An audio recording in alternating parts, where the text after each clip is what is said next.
Hello everyone, this is Jeff with eatasquirrel.com, and today I will be showing you how I remove squirrels from the Squirrelinator.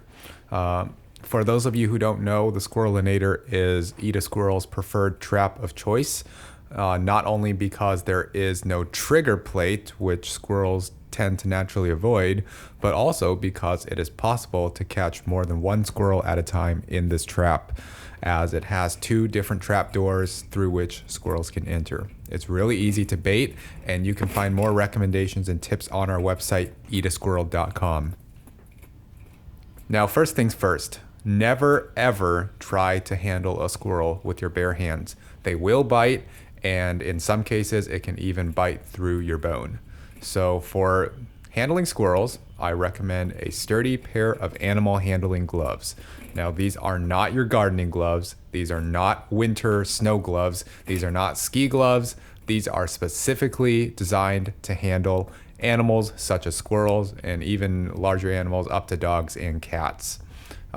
These gloves are made of very thick leather, and I highly recommend getting them from Amazon. You can check our website again, eatasquirrel.com, for recommendations on the best animal handling gloves.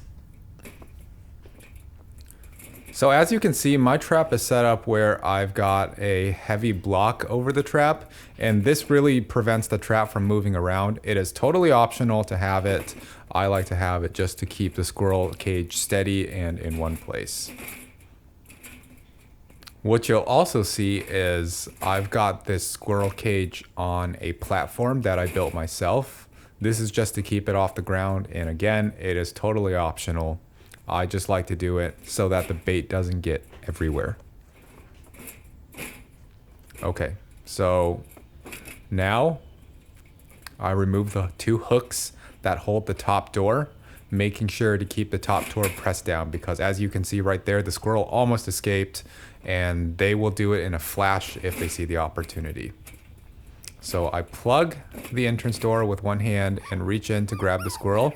Now the squirrel will struggle a little bit, especially if it's a younger squirrel. You will hear it scream. Don't be frightened, don't let go, because the instant you let go, that squirrel is out of there.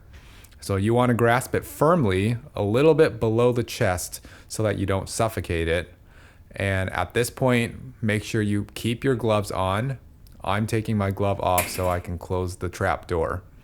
But if it's your first time, I recommend dispatching the squirrel first before you go back in and close the trap door and reset the trap.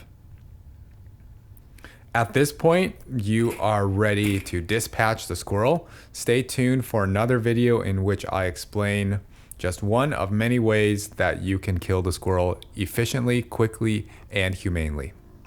That is it for Eat a Squirrel today. If you like this video, please consider leaving a comment and subscribing. Thank you.